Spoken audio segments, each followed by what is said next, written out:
Vrindavan, 1976, served as Sankirtan leader, college preacher, temple president. We know him as communications minister.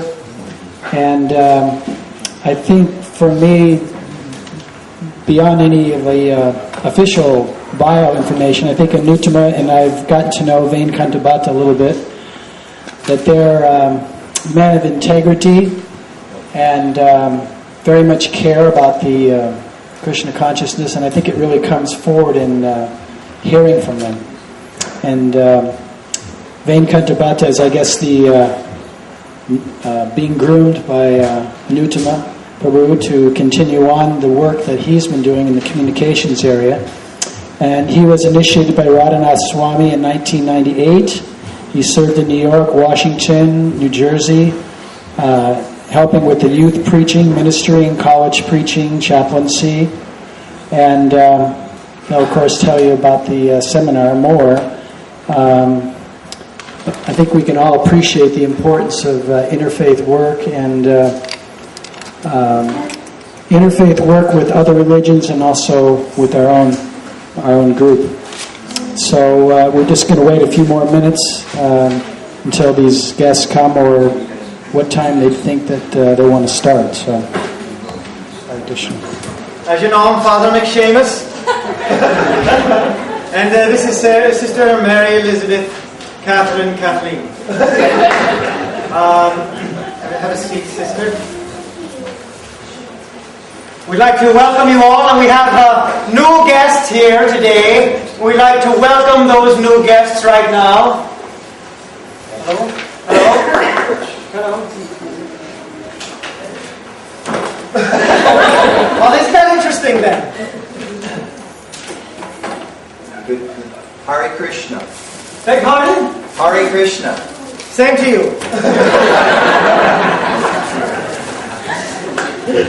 All right. So we'll be using this. Would you tell us your name, please, sir? My name is Annutama Das. And what's your faith? Ours is not a faith. It's the absolute truth. It's the science of the soul. And one day in a future birth, you'll have full realization of that. Thank you. Can you tell us a little bit about your faith?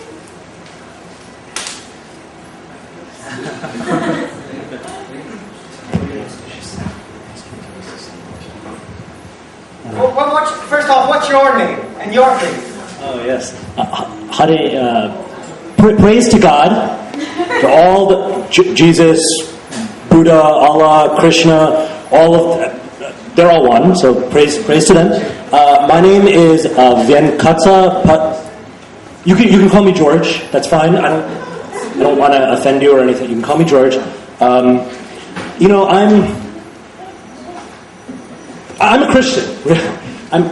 In our tradition, we believe in Jesus. Jesus is a wonderful Vaisnava, a wonderful devotee, and he's the son of Krishna. So really, I'm Christian. I'm a Christian too.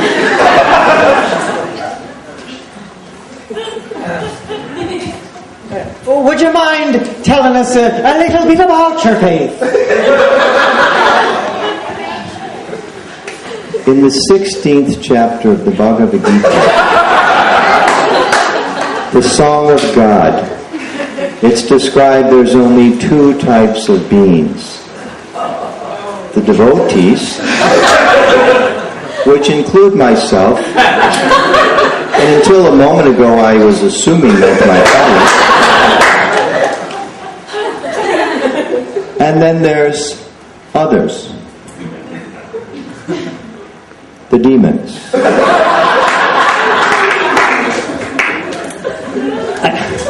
I think what my colleague Jeff was trying to say there, what Annutama was trying to say, that really it's, God is so loving, and in His lovingness there is so much love. We need to. Our tradition teaches how to come together in the divine togetherness that Krishna, which is the name of God, it's the name of God. Krishna brings that togetherosity.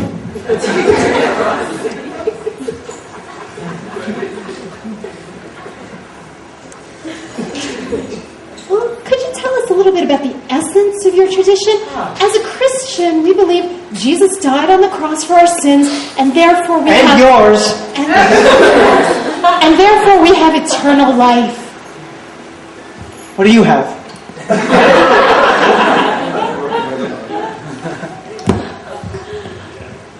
I'm glad you gave me the opportunity to educate you on this point. Jesus was reincarnated. You see, it's reincarnation. And we all are going to be reincarnated, as was he. Nothing of particular significance. It's kind of like the transmigration of a tadpole into the next species, you might say. There are 8,400,000 different species. And once again, Jesus has spoken.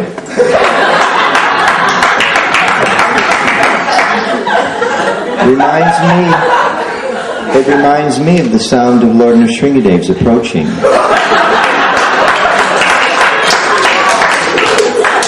He didn't call Jesus a tadpole, did he? Jesus is the son of Krishna. The son of Krishna is not a tadpole. He's a Shaktavish avatar. It's like, well, it's sort of like dictionaries, right? Like dictionaries. That's it. They're all just dictionaries, right? It's a dictionary. It's a good point. Well, we've got our dictionary, and you've got yours dictionary, and yours is like really tiny, and ours is just really big. But really, it's the togetherness. It's like Jesus says, just chant and be happy.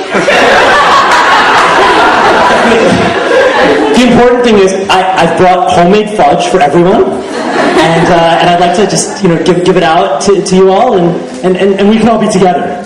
Wouldn't that be nice? Would you like some? Now, he and I both agree on this, and I just want you to know the reason it tastes as wonderful as it will, it's Krishna's saliva. Haribol!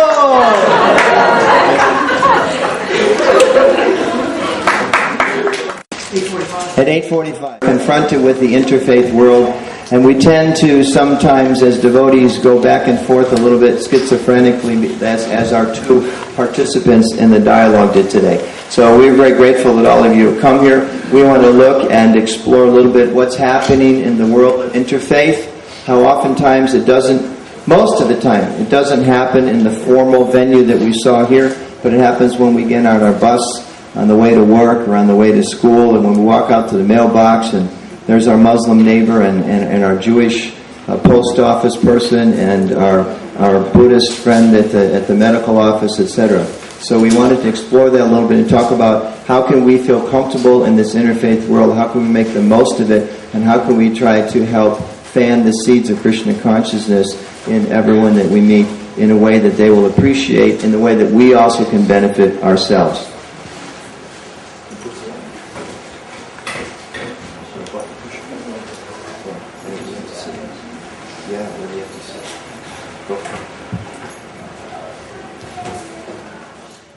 We can all recite together like class, huh?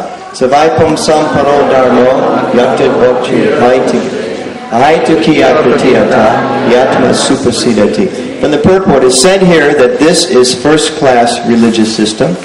It does not say Hinduism, Muslimism, or Christianism. General definition, that is first-class religion. That is supreme. It does not matter you learn to love God through Christianism or Hinduism or Muslimism or any ism, but the result should be how much you have advanced in the art of loving God. So this is Prabhupada quoting this text in his talk. You can't see it at the back, I'm sure. Talk at St. Paschal's Franciscan Seminary in Melbourne, Australia. Very famous talk in 1974. So here is the situation that we found ourselves a little bit in today. So oftentimes we see the kind of responses coming from devotees as we saw earlier. So we wanted to talk about that a little bit. what perhaps... Let's discuss a little bit. You might have noticed a slight caricature of responses, but what was going on up here from the devotees that maybe wasn't the best way to interact with people in an interreligious dialogue? And I'm going to stand over here so Vyenkata can write. Yes, Saraswati. They were acting superior? They were acting the devotees? Yes. Yes. The priest started getting a little out of character there himself. But, we'll let that go. Oh, we have to be real big so they can see, because it's a very long video. Okay, devotees are acting a little superior. How does that rhyme with Krishna's... What's the first quality of knowledge in the Bhagavad Gita? Humility. Except if you're with people from another religion, right? Then you should manifest your natural superiority complex. It just seems that the two devotees were at two different extremes on how to deal with questions. Okay, that's a very good point. Devotees themselves were not really in concert with how to interact with their newfound friends. Very good point. Yes? Maybe a little bit too much philosophy. Yeah, we do that a lot, don't we? Especially when you're first making contacts with people. How did it work with your parents the first time you told them about Krishna? Not good, huh? Not good. Yeah, a little of that talk too. Okay, too much philosophy. We tend to do that. We never really get the essence of the teaching in a simplified manner. Okay. We never presented the real essence in it. You said simplified manner, or a way perhaps they can understand. Right? If it's interfaith, we're trying to help people understand. The devotees offended their beliefs. There was a little offensiveness there, wasn't it? Yeah. How did we offend their beliefs? What were some of the specific things we did? Yes? The first Christians don't believe in the incarnation. They believe that Jesus died into heaven and is still there. Yeah, it's like the core essence of their tradition, and we just kind of turn around and put in our own terminology. People don't like that very much. It's definitely seen as a minimization, so that can be a problem. It's kind of like somebody saying to us, well, we believe in prasadam, and they say, yeah, we do bread and wine thing too. Go, well, it's not quite like a little wine behind the altar. It's not exactly what you see it. Yes? Who did? Which demon called them a demon? Okay. Pejorative talk, offensive talk doesn't help. Anybody else? Yes, bro. The devotee was trying to hide his identity by giving. He was not proud of what he was. Okay, good. The one hand, the role I was playing was a little aggressive and not very cooperative or friendly or willing to listen. Devotee, on the other hand, is like so much trying to be accepted that he really isn't able to articulate his beliefs. He's just kind of, it all merges together. We don't want to go that way either. Good. Yes, Gopi. Using ISKCON words that no other person can relate to outside of ISKCON. Jargon? Lots of jargon, isn't it? We have so much jargon in our association, in our communities. We can talk for 5 minutes and not say one word anybody outside of ISKCON would understand. Sometimes people ask you, well, tell us a little about your daily life. Well, it begins with Mangal Artik. 30 minutes of Kirtan, Tulsi Puja, Japa, 16 sweet rounds. Guru Puja, Bhagavatam class, soak up the nectar. Prashad, Harinam, book distribution, deity service, noon Prashad. Afternoon Artik, evening Artik, devotee Sangha, Krishna book, and hot milk. The response is, I got the hot milk part. Could you back it up a little bit? Okay, anything else? What else did you notice, sir? Yes? Probably there was no thread on which the discussion was going. Things were all over the place. There was no topic of discussion on which... Okay, the discussion kind of went on. Why did the discussion, in a sense, was very abbreviated, of course. Why did it go all over the place? There was no channelized discussion, probably. There was no topic. What's it take for a conversation? Two-way traffic. Two-way conversation. A lot of times, thank you very much. A lot of times in any kind of, we get an interfaith dialogue, we think the whole purpose of this is to tell you, right, where we're coming from, what we think. It's a dumb question. Every hand in the room's going to go up, but raise your hand if you've ever met one of those Bible-thumping, Lord-loving Christians on the street. Right? How often can you have a two-way conversation with that person? Do they, like that Peter had some sign up, somebody was arrested because he was preaching, he fired a gun in Florida someplace. It's the only way to get people's attention. So that's not a dialogue, that's not a conversation. Very important point. When we enter we're going to get into this more depth, when we enter any kind of interfaith discussion, we have to understand, raise your hand if you're purely self-realized. Raise your hand if there's nothing else you can learn about Krishna. Raise your hand if the Lord only works through your heart and you've never learned anything from a surprise source. And we would introduce the concept that perhaps you can learn something about God, about Krishna, from somebody that doesn't even wear Sikha or Vasari or Tilak. Krishna can talk to us in a lot of different ways. So these are some of the points that we want to avoid.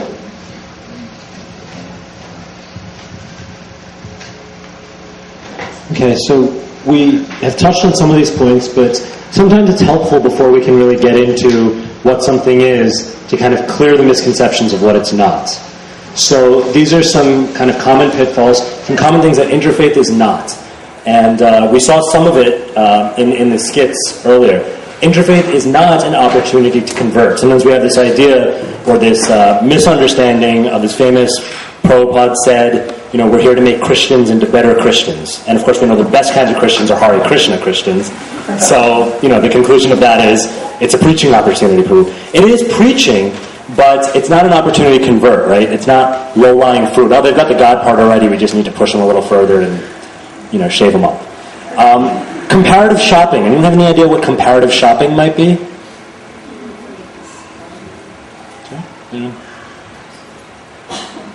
Comparative shopping is, an example of comparative shopping would be, okay, I go into the interfaith dialogue and I'm going to check out what your religion has to say about XYZ because I want to convince myself, I want to be, I want that knowledge, that glow, that I've got the best one out there. So it's like, I've got the best kind of iPod, but I'm going to look at your little rinky-dink MP3 player just to make myself feel all the better, right? So comparative shopping is that kind of approach to interfaith. It's, you guys do this, but you know what? We do this, right?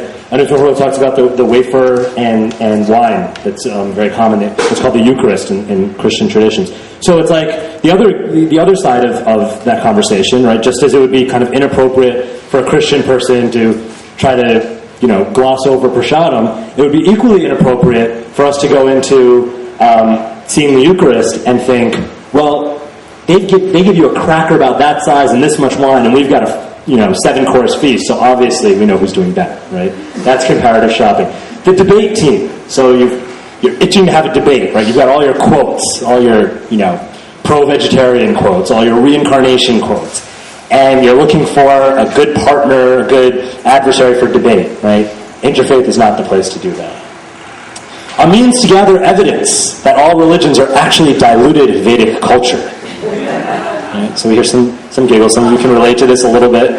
Right? You go in and it's sort of like you're looking for the puzzle pieces to just fit into your master theory. You go in with the master theory that it all started with Krishna consciousness. No, we may have philosophical beliefs about the origin of things and about dharma and stuff like that. But to go in with that kind of mindset and then just to kind of selectively take similarities, right? To pull out that obscure Bible verse where it talks about, placing the earth on one's head and saying, see, aha, they all wore tilak. They all really wore tilak. They were all devotees, right? That's not what interfaith is really for. And then, of course, we can go the other extreme and sacrificing your own faith. We saw a little bit of that in the skit as well. Sacrificing your own faith to create a sort of super religion. That's not what we're trying to do. I'm glad we have a full room here, but I still feel like this is an intimate group and we can speak among friends. And some of you may know that at one point in time, the New Vrindavan community was involved with an experiment that was sometimes called interfaith. And I was actually a visitor to New Vrindavan at that time, and some of you might have been as well. And there was, for instance, a murti of Lord Jesus on the Vyasasana, right, receiving kind of a sort of quasi-guru puja. And at the time, I remember thinking like, wow, this is really cool. This is like, we've got all the religions under one roof and we've just got it all perfected. And what I started to notice, however, and just speaking very, very personally and very honestly, is that there was less of an emphasis on actually working together in harmony and more just kind of putting this gloss over it, which actually translates to impersonalism. And that's really what we're not trying to do.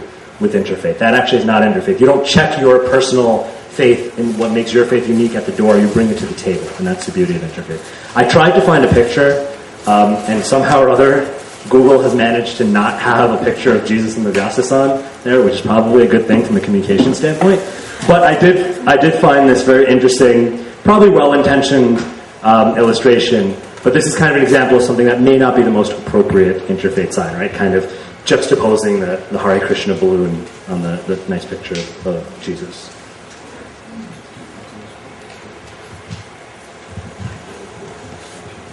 So, what is a healthy Vaishnava perspective in Interfaith? We like to look a little bit at a quote from one of our great acharyas, Bhaktivinoda Thakur.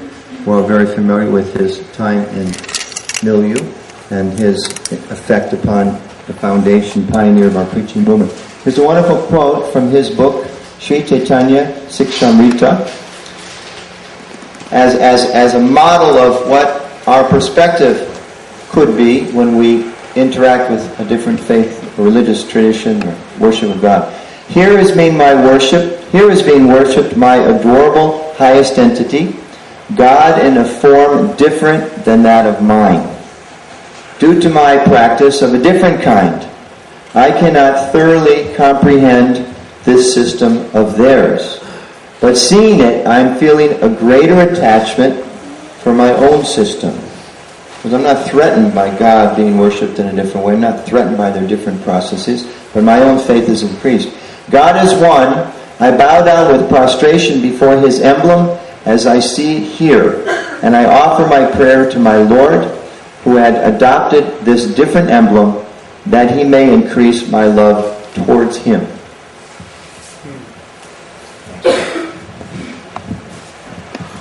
So I thought we could just unpack this a little bit, because there's several things going on in this statement, and there's several very profound points being made. So I thought we could kind of take them one by one. I apologize for those of you in the back who may not be able to see it so clearly, but maybe we can get a volunteer to just read out that first one. Someone would like to read it out.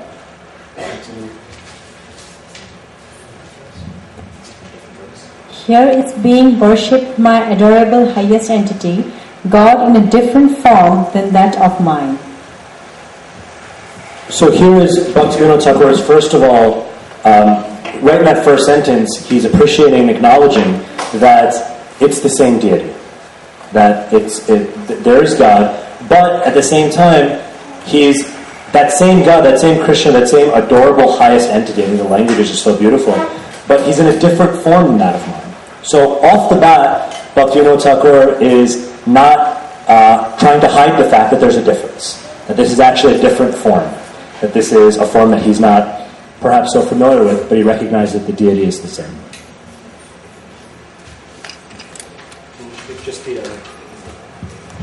Due to my practice of a different kind, I cannot thoroughly comprehend the system of theirs.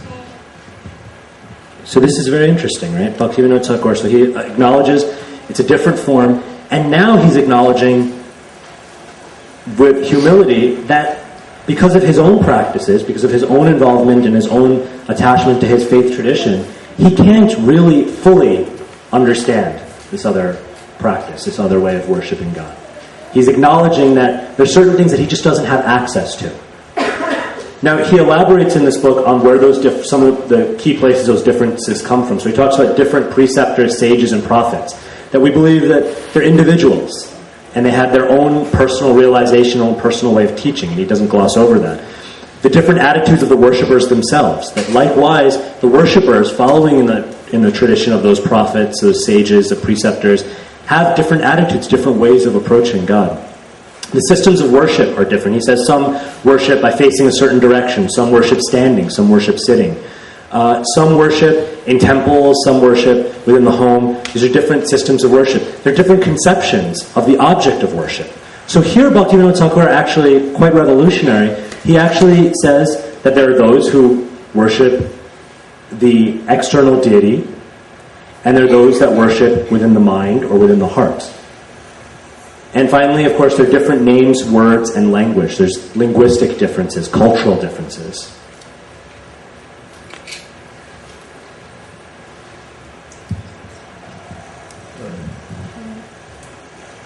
seeing it, I'm feeling a greater attachment for my own system.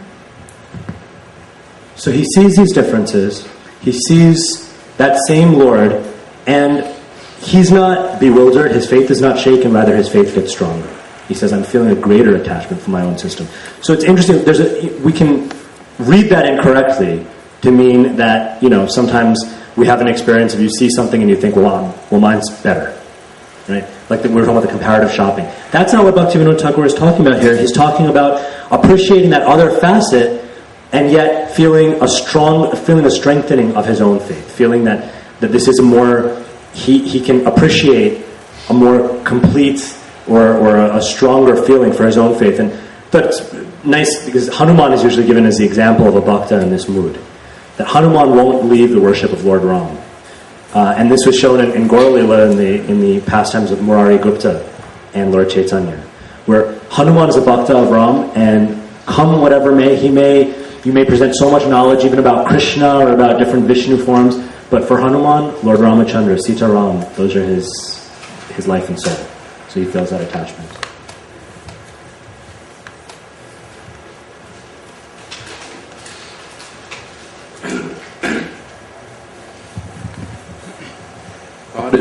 God is one. I bow down before his emblem as I see here. Okay, so he's balancing the differences we talked about with the unity. That again, God is one, and even seeing it as a different form, still he doesn't hesitate to bow down before this emblem, this symbol as he sees here. And offer my prayer to my Lord, who had adopted this different emblem so that he may increase my love toward him. And this is how Bhaktivinoda concludes this wonderful realization, a wonderful prayer. That he offers a prayer to the Lord precisely because Krishna, because Lord, because God has that supreme power to manifest in all these ways, to kind of break out of the boxes of our own confines. How wonderful is that? It's like if you have someone that you love so much and you see a new facet of them, right? I have my wife, I relate to her in a certain way, and then I go and I see her teaching her preschool class. My wife happens to be a preschool teacher, and I see how she interacts with the children, and it's a side of her that I've never seen before. It doesn't throw me off. Wait, who is she really? Is she the preschool teacher, or is she, my... It's wow. There's so many facets to her. I just, they say people who stay in love, they just keep discovering new things and falling in love with new aspects of the beloved, right? So this is Bhaktivinoda Thakur's mood. And he offers his prayers to the Lord, recognizing that Krishna is so wonderful that even despite all these differences, or perhaps because of these differences, he can actually increase my faith for him. So it's a wonderful, it's a wonderful model for us to follow.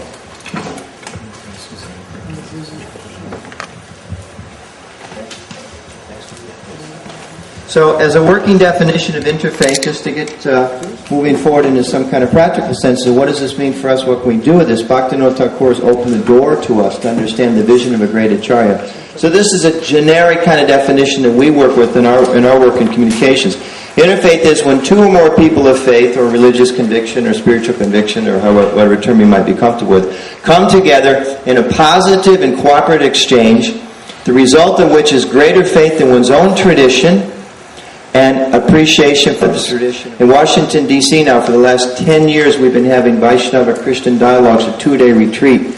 With this year, we hosted the head of the U.S. Conference of Catholic Bishops, who oversees the whole interfaith for the whole entire Catholic Church in North America. And they love it, because we spend 2 days. We look at a particular topic, a particular theme, from a Vaishnava perspective, from a Christian perspective. We spend the whole afternoon doing that. Eats a lot of wonderful prasadam, which they love.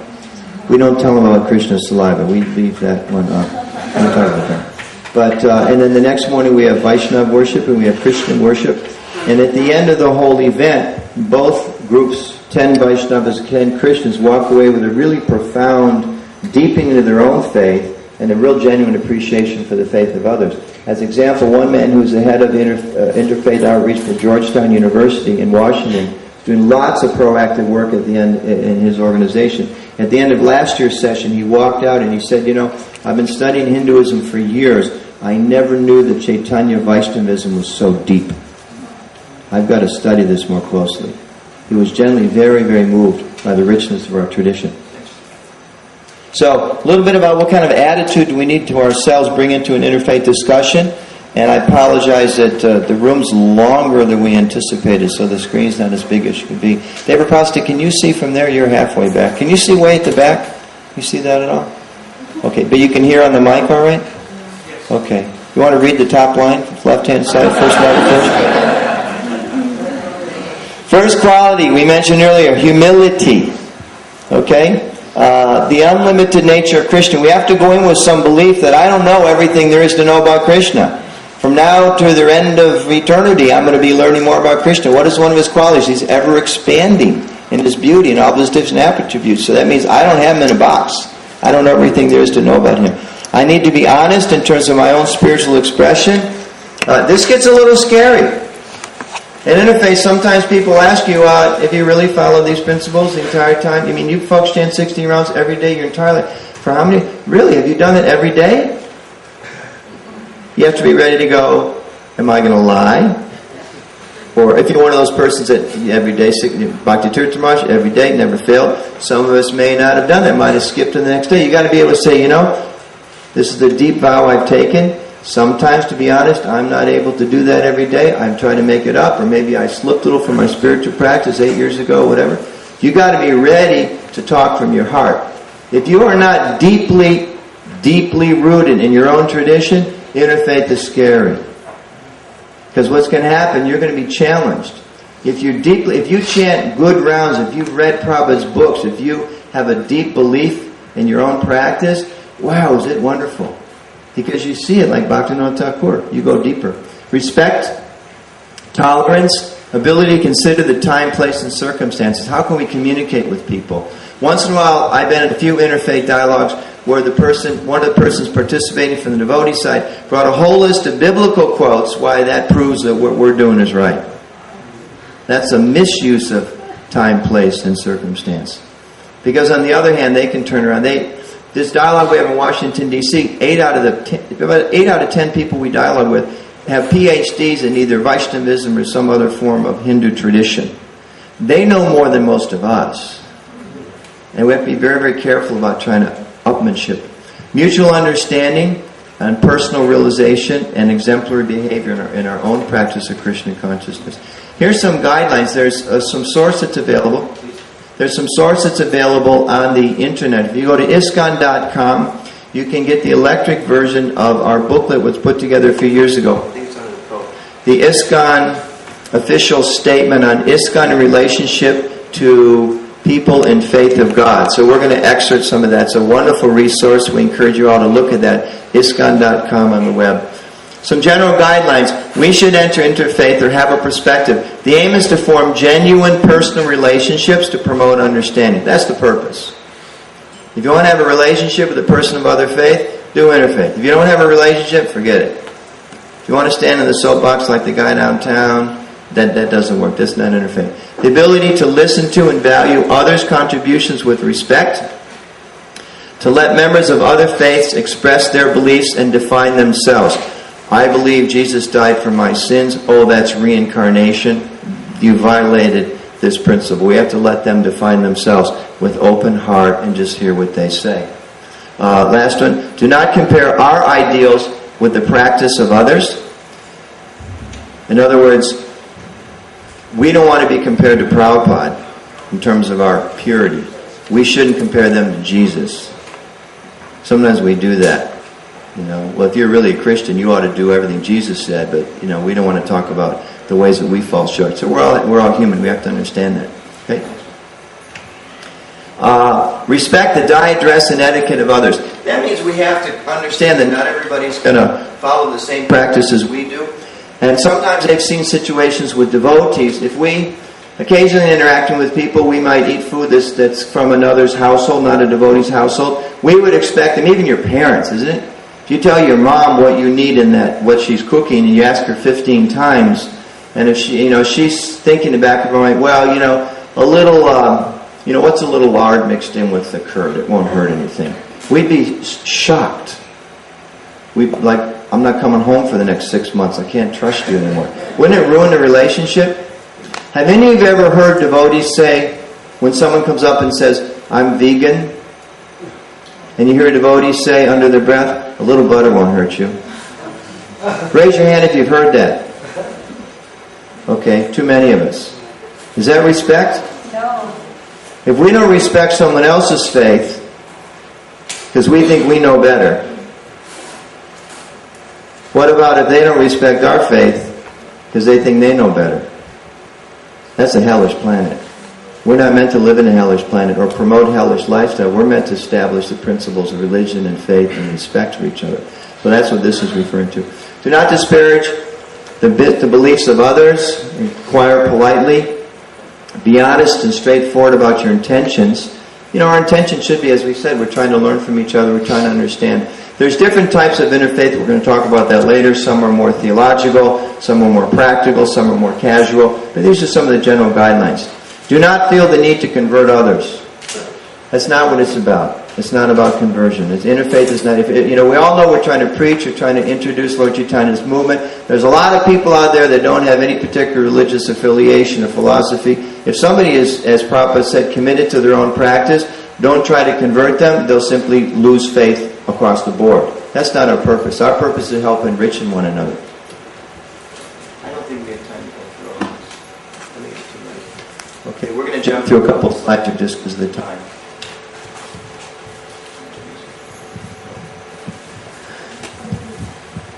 So here's an interesting quote from a sociology professor. Again, might be a little difficult for those in the back, but this professor is really remarking, I think it's a very honest comment, that the most significant kind of interreligious communication, at least in his view, this is a professor of sociology and theology, happens by 6-year-old little girls at the playground or in the neighborhood. And that is more significant to him, he says, than the interfaith committees that are set up by the Vatican or some official organization. And he says because there are many more little girls than there are theology professors. In other words, interfaith is happening in all these different settings. We may not call it, the interfaith conference or whatever, but it's happening there, and that is happening a lot more than the official conference. So there need to be both, but just something to keep in mind. I want to open it up a little bit and ask for some of you to volunteer. Where have you experienced or where have you taken some of the opportunities to engage in interfaith dialogue? It doesn't have to be one of the official ones, but yes. We have a 12-year-old Christian teenager, and she's homeschooled. So one of her homeschool friends, they started communicating back and forth. So they had this conversation on the internet through email about Lord Jesus Christ and Krishna. And it was just so amazing how they talked back and forth. And our daughter explained that she was a vegetarian while she didn't eat meat. And her friend is saying, that's interesting. Tell me more. And they go back and forth. They have so much respect for each other. I decided to print it out because it was such a better example than many adults that I've seen do it. So that was really refreshing to me. And they each, stood their ground. The other young lady was a bona fide Christian, and our daughter is a Hare Krishna, but they respect each other. That's wonderful. I saw some nods, and probably among the parents and those that work with or have experience with kids. Sometimes, as this professor was noting, the most profound things are actually the younger ones, the children.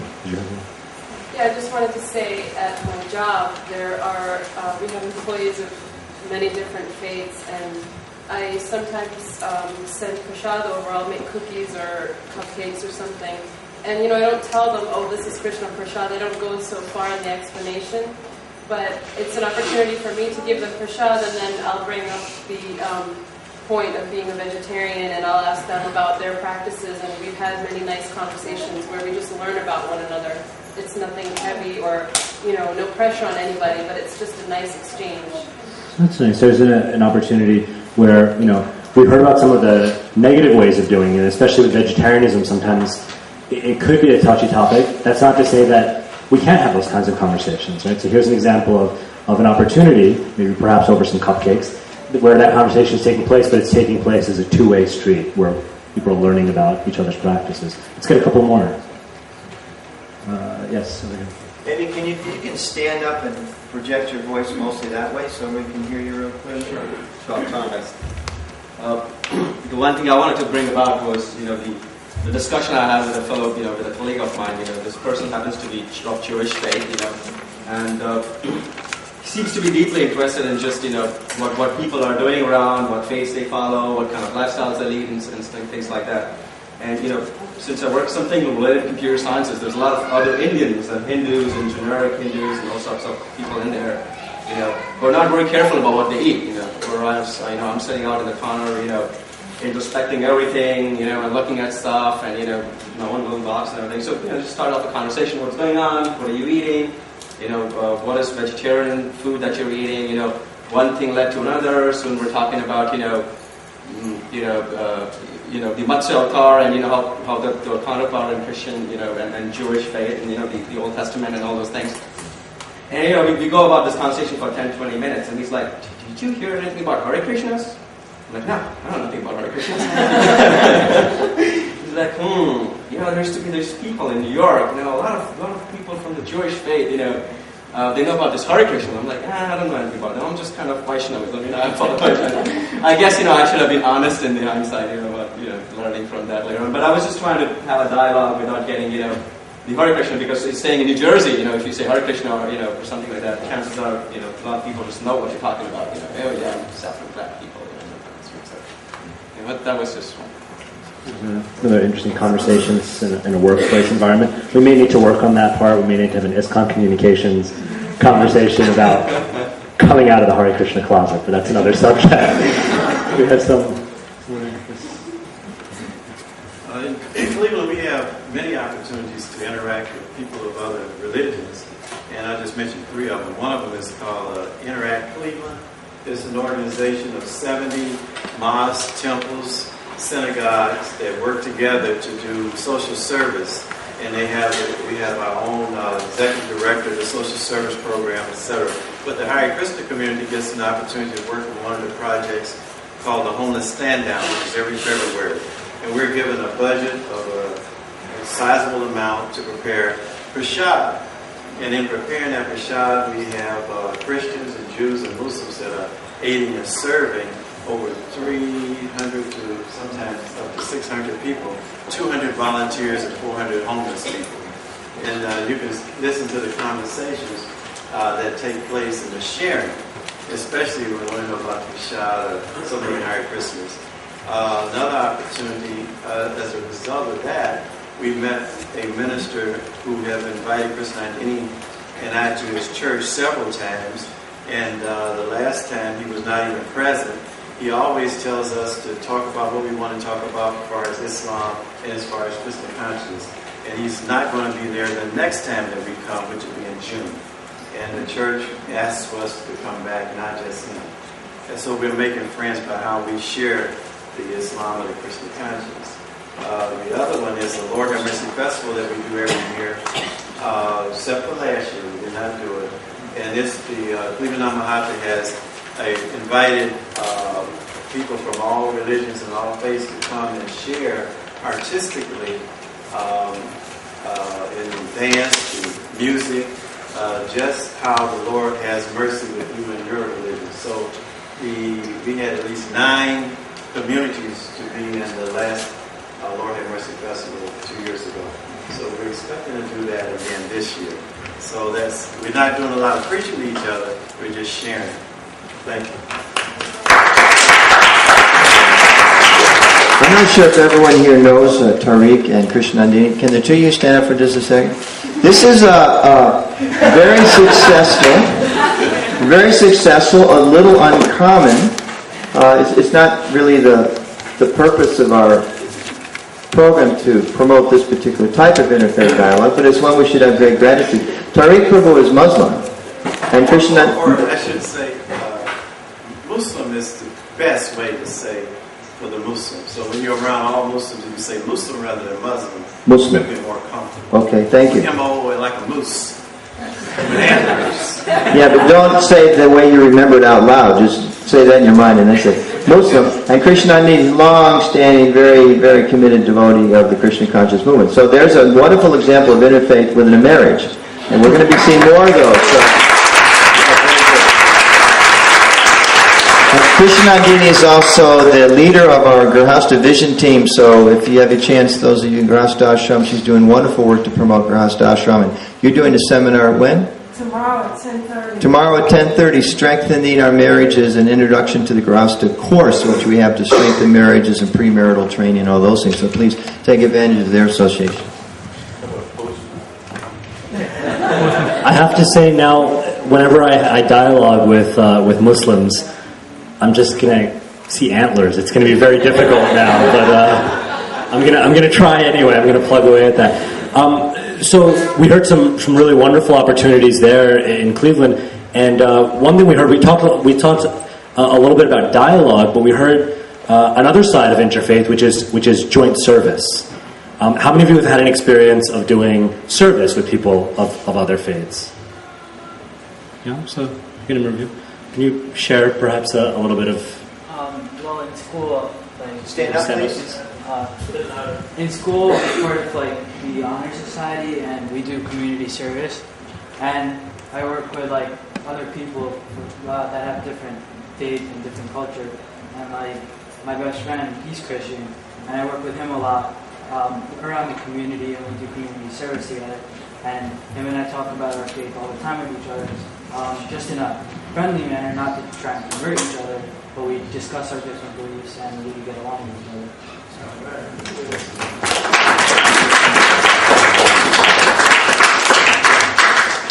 Thank you. And I saw some other hands. Maybe we can get a couple more here. Don't be shy now. Put those hands back up. So those of you who have done some kind of service projects, perhaps with. When did you meet? I did. I'm sorry. So, what's your name? Where are you from?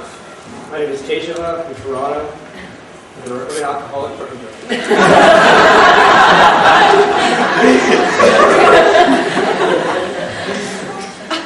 So I grew up with Christian consciousness, but my parents growing up in Toronto, they put me and my siblings in a Roman Catholic school all my life. So it kind of woke my head as a child, but as I grew up, I kind of got mature and gained a lot of respect. It taught me how to have a lot of respect for other cultures and religions. And it come to the point now that for me, I've had the opportunity to obviously take place in or take part in services for Roman Catholic ceremonies.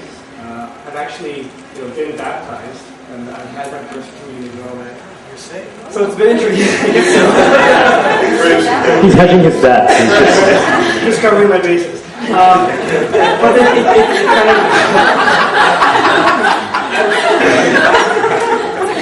it was fuel for me though, from a personal level, to develop that interest and to develop this outreach attitude. And so from there, I've had the opportunity to take part in like Buddhist ceremonies and maybe not so much in the Islam or Judaic side, but to at least learn more about it. And I think that it's a big gesture that you can do. So for me, it's been an overwhelmingly positive experience. And yeah, enjoy it.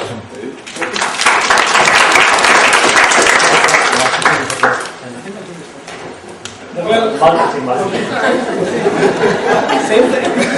Not myself personally, but we have a Hare Krishna Boy Scout troop in a very rural area in North Carolina, and very much into Krishna consciousness. But the signs up, Hare Krishna Boy Scout troop, cleaning the street, and giving us Eagle Scouts, and working within the community doing projects. So they're knowing that the Hare Krishnas are doing this in a way. And also because it's a very Christian environment, we have a homeschool group that works with another homeschool group that are all Christians.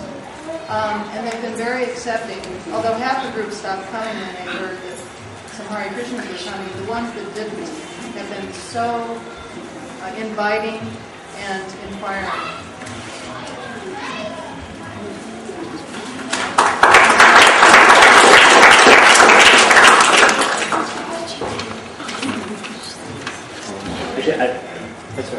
Okay. My name is Mantra Murthy. I live in Miami and I work in the gift shop and in the temple. I am from Brazil. So, because I work in the gift shop, I get all the yoga groups come to the temple. like Kriya Yoga, people from Shiva temples. Then they invited me to be in the Conferência for Peace in FIU, with all the yoga groups and the religious groups in Miami. But they don't invite Hare Krishna to talk. They invite all the group. They invited me to bring prasad, samosa, pakoras, and halwa. So was there Jewish, Christian, Jain, Buddhista, Kriya, Hinduism. The grandson of Mahatma Gandhi was one program of 500 people. Then I made all the prasada, like samosa, each bag, eat nothing, everything hot. Then when we arrived to the program, I said to the devotees, just to try to blend with the community. Just to know we take over, we're the best. No, just to be friendly and say hi, how are you to everybody. So, time to the prasada, we listed very carefully everybody, every single group that they spoke. The Hinduism, he said about Ram, Krishna all the time. Buddhista said how God, Buddha was compassion, no violence. Jain was talk about vegetarianism. Kriya about how he offering respect for his guru. Then Jews was very intelligent presentation. He said all sadhanas and books and rituals is different, but the goal, all the groups was the same. Then, time for prashada, I told the devotees, be voluntary to serve prashada. Then we start serving prashada in the media, television, and they must say the choice all the time. Thank you for your coming. We say, thank you for inviting us. They was touching me, say, I love your clothes. Then I said to them, I love your clothes too. And many they know me because they come to the store, they was praised hard. And we have Brahmachari and the guru from Kriya Yoga. He come to Brahmachari from Hare Krishna. He said, please come to Jagannatha Puri. And our Brahmachari was praising. He said, yes, thank you. The director of the FIU said to me, too, thank you for coming. Thank you for being here. The minister from Catholic Church that was asked for Monsamos. It was one of 500 people in this program. Thank you very much. So you brought up some interesting points I think we'd like to hear a little bit now. Many of us have had some interfaith exchanges and service opportunities, some more theological focused ones. The question often arises, well, what's the benefit of this? Wouldn't we better just to kind of stay home and hang out with devotees and chant Hare Krishna and eat prasadam and save all the sweets for us? And what are some benefits of some of you? You may want to talk about some personal or community benefits that we've gained. Rukmini? I have to, what's it called when you, disclaimer, this is my wife.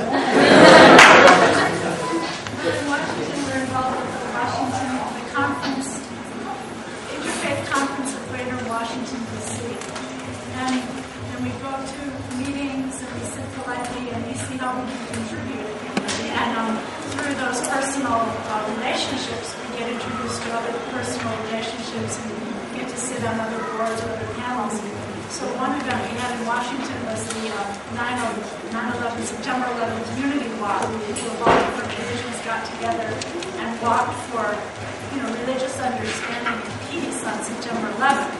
And so the culmination of that walk, people talk at the Washington National Cathedral, which is supposed to be the nation's house of worship, and then it goes on to the Islamic Center, and it ends up at the Gandhi statue, where Gauravani sat and led kirtan for maybe 1,200, 1,300 people, and people were all chanting Hare Krishna, and it was really, really wonderful right at the Gandhi statue. So that was one incident where just by sitting politely and cooperating in different ways, we had an opportunity to share what we really about also. And another opportunity was for a friendship with someone in this interfaith community. I I ended up on the board of the Washington National Cathedral. I sit on the board for a big women's event called Sacred Circles. And this year, Karnamrita came and she led kirtan in the Washington National Cathedral. This is the house of worship where Al Gore's daughter was married. And whenever they have a big ceremony, when some big person dies, the president goes. They do this in this Washington cathedral. President Gerald Ford, they just had his funeral. Yeah, if you saw the funeral from Gerald Ford, it was in the Washington National Cathedral. So about a month before the funeral, what Rukmini arranged for Karnamrita. Yeah, so about 1,300 women were, and I went to the temple and I made announcements at our Sunday feast, and I was seeing the faces on the devotees, and they're looking at me like, I'm not interested in that. People really in the temple were not interested. But then what happened was about 1,300 women were either sitting in their chairs clapping or up dancing like this to her kirtan. And every time I went into the cathedral bookstore, someone was either buying her CD or inquiring about it. They sold out of her 200 copies they had in 1 hour, and now they're going to carry it on their website, which goes out to 100,000 people. So just...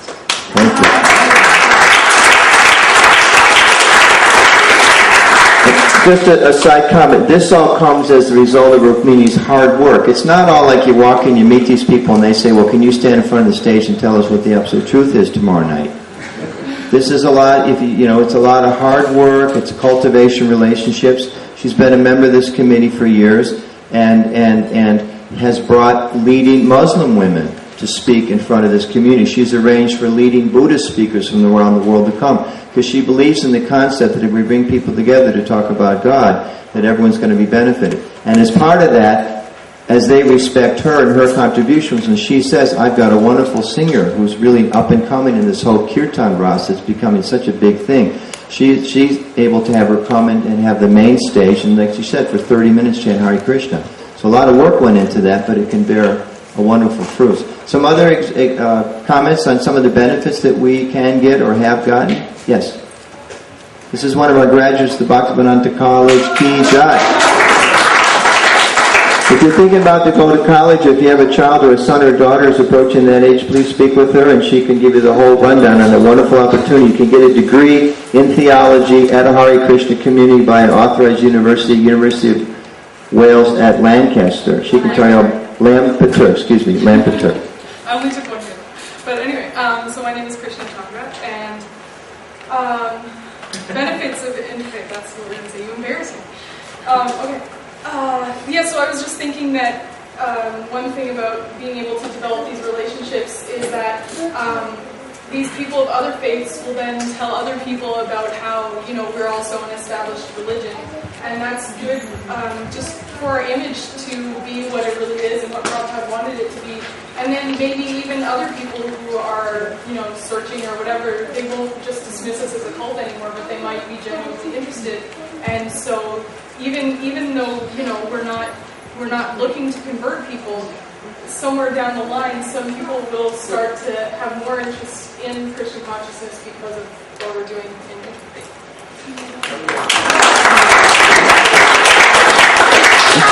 It's a wonderful comment. It in some ways, again, very similar. That's something that you work towards, and you build that. In the case of what Mother Rukmini was saying, she built trust, right? She built a certain level of trust so that these people were comfortable that on her recommendation, they, allowed Karnamrita to come in and perform in this way.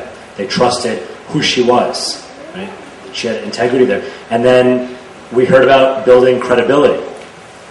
That's how, as a movement, we want to grow and become seen as a viable, relevant, respectable minority religious tradition worldwide. Sometimes as devotees we may have our philosophical theological views. Well, I'm not this body, and therefore I'm not really any religion at all.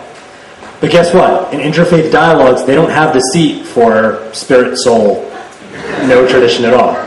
Right? So in this context, part of this context is saying, look, we're all spirit souls, but I'm representing this faith tradition, being comfortable in your own skin and going in there so that you are building those relationships. Right? It's a lot harder to think about someone as a cult or as some kind of like deviant group when there's a human face, when there's an actual friendship there. So thank you very much for making that comment. I appreciate that. Can we? Are we taking questions right now? We're just going to go into the interfaith statements, and then hopefully we'll have a little time for questions. Also, we do have some notes of the full presentation. We had to skip a few slides just to make up for lost time, but we do have some notes for those of you who are interested in perhaps taking this to the next level. We do have these notes available, so come and see us afterwards. But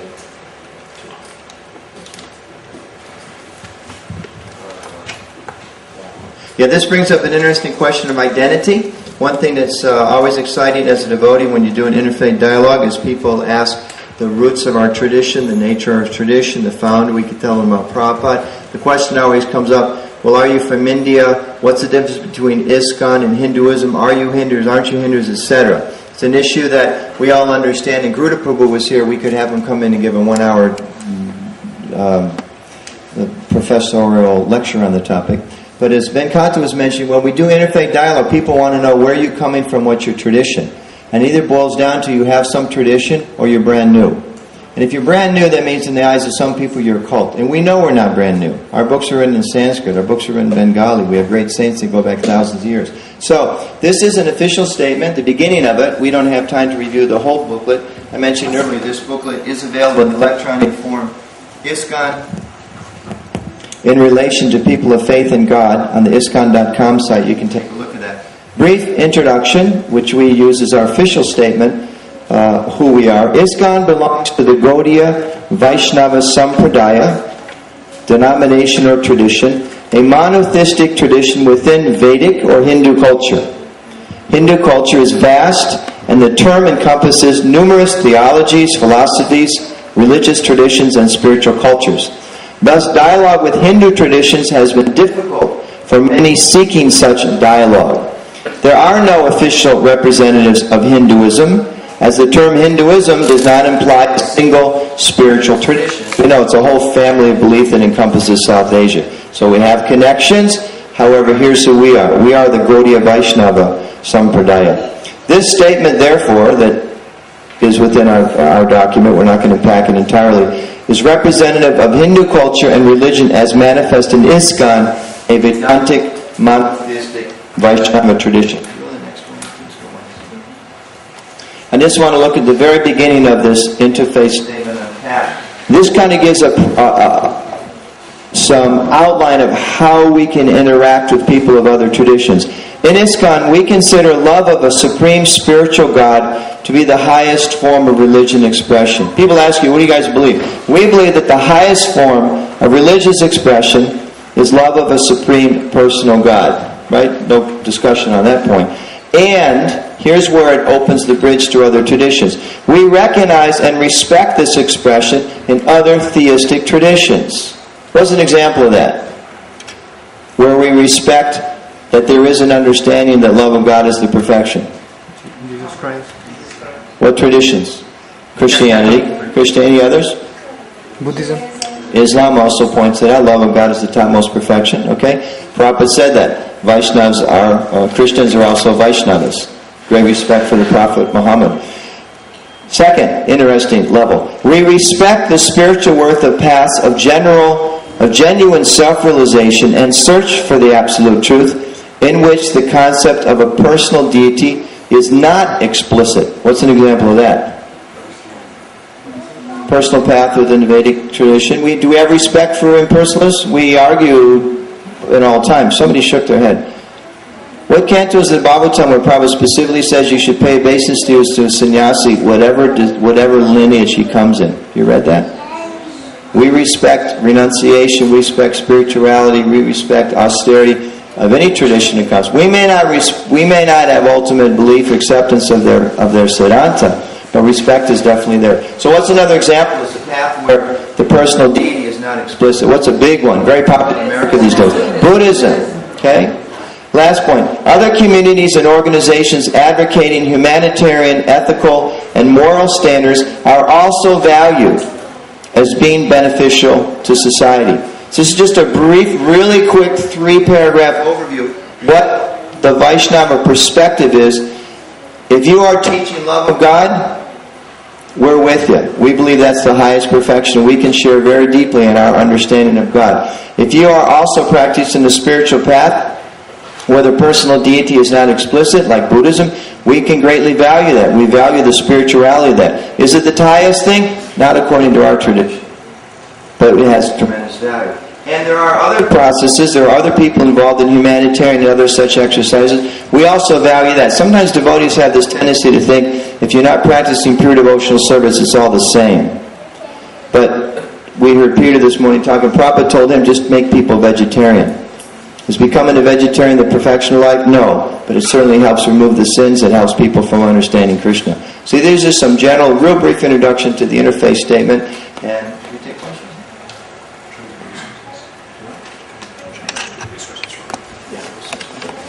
Access to questions and resources. What about good resources? So we're going to real briefly give you a list of some resources that are available for you, additional information, and then we'll take a few questions. Just going to flip ahead on a few of the slides, and we do have the whole presentation available in paper afterwards. So I'd like to just share some resources with you. I wanted to take a moment. I know that time is of the essence, but I wanted to just take a moment to sort of collectively, if we can just kind of like take a deep breath. Can everyone just do that? Can we just kind of? Because sometimes this can be really overwhelming, and I know personally when I got involved more deeply with interfaith work, it was really overwhelming, and I would try out all sorts of things on my wife, which she found I would preface every statement with, well, in my faith tradition, so we would have these conversations at the dinner table, in my faith tradition, I like dal with more salt. Can you please pass the salt? It takes some getting used to, right? A way of sort of approaching people, a way of speaking. It can seem really overwhelming, but it's something that everyone can do. I don't want to necessarily do this out loud, but just take a moment to think about, and hopefully it's something you could take with you once you leave here, but think about what 3 steps can you take right now to implement interfaith relationships in your spiritual life. It could be something as simple as just getting to know your neighbor who happens to be, an Orthodox Jew and you never got a chance to get to know them. Some things to keep in mind, though. Be realistic about it, right? So you're real fired up, hopefully, about this, and you're going to go out and you ring up the Vatican, and you're ready to just dialogue away. That may not be the most realistic approach for you. Consistency, along with that, consistency is key. So we all know it's easy to kind of start something with a big bang and then it kind of fizzles away, but even if it's something small, but just to kind of keep things regularly going. When we build relationships, consistency is what helps us build those relationships. Bless you. From all traditions. There has to be rasa. When someone sneezes at an interfaith gathering, it takes like an hour. There has to be rasa. What do I mean by that? There has to be some genuine taste, right? We want to do this as a service, but if you're just kind of going there and you're thinking like, oh, this is just, just drudgery, I just wish I was in the association of devotees again, where I can just kind of be myself, it's not going to go very far. So that means find what works for you. Connect it in a way that's personal. For some of us, that means sitting down and having real intellectual dialogues, right? But that may not be for everyone. Maybe for you, that means rolling up your sleeves and going and picking up trash by the side of the highway, or serving out food to the homeless, or whatever. It could be service, it could be dialogue, but there has to be something that kind of motivates you to do it on a very personal and heartfelt level. And finally, keep in mind, there's institutional interfaith activity and interfaith dialogue, right? So there's like the Vaisnava Christian dialogue. That's something that we as an office of ISKCON, as an institution, are engaged in. But there's also individual interfaith dialogue. And sometimes there can be scope for overlap in both. And sometimes your local temple or your local yatra may not be particularly inspired for one interfaith program, but that doesn't mean that you as an individual can't engage in interfaith dialogue. So I'm very sorry to do this. I don't like skipping through slides on PowerPoint, so just bear with me or close your eyes really quickly while we skip to... It's very Christ-like of you. Okay. It's interfaith. Thank you. So, just some quick resources. Okay, this is a shameless plug, but I am a resource for you. Our office, ISKCON Communications, our North American office, is a resource for you. And notice it's North America, or Can America. That includes our Canadian brothers and sisters.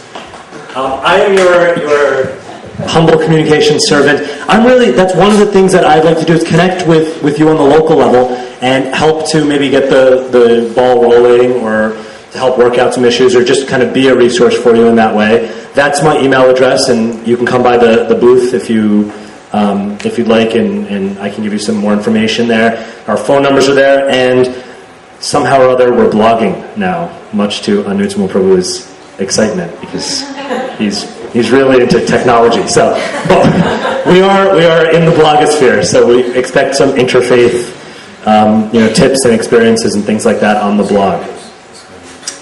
We also have our newly launched ISKCON News website, which is, do you know what the URL for that is? Does anyone know?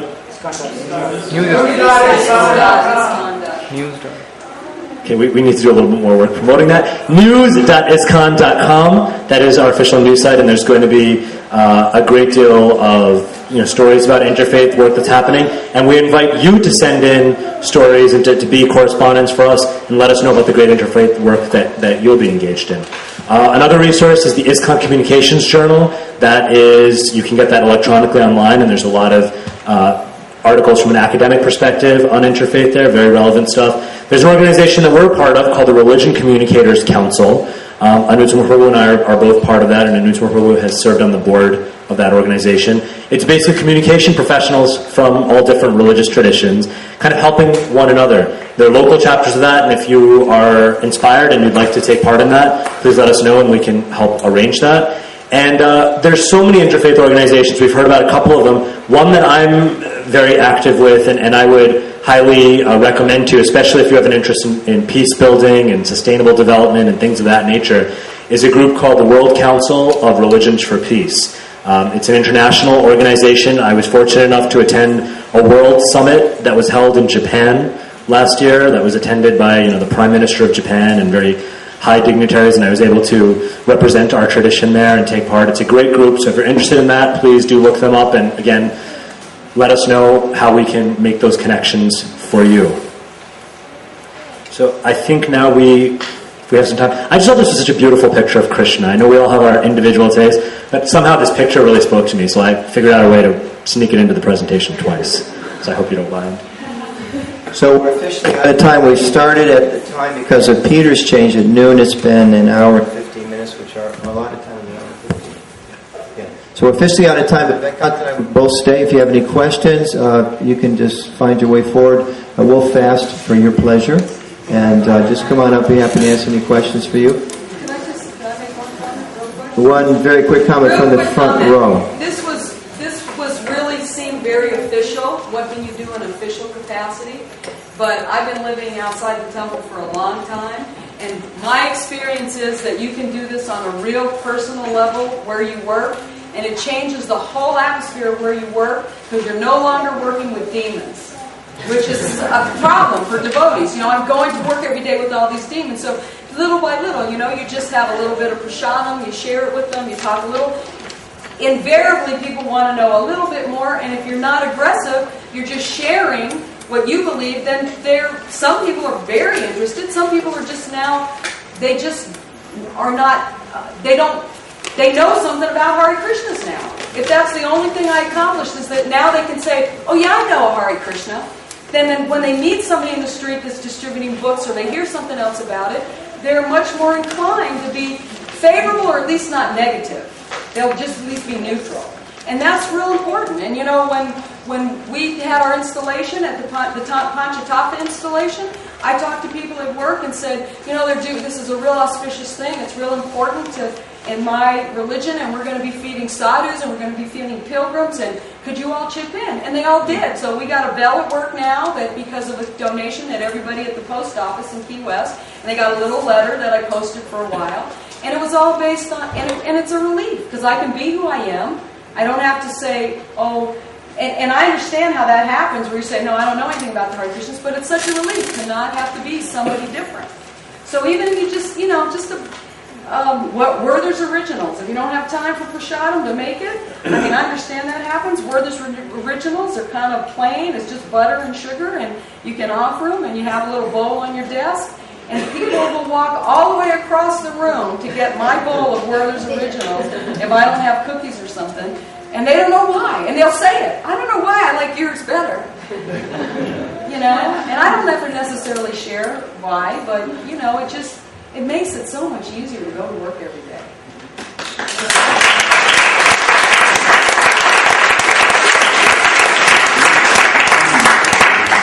A recommendation for study. This is a take on Christianity, Islam, and Judaism. That's in one of the discussion groups I belong to in Cleveland, and it can be found on threefaithonegod.com. It's a very good information. Thank you very much for coming. Festival of Inspiration, Ki Jai. Srila Prabhupada, Ki Jai. Please go.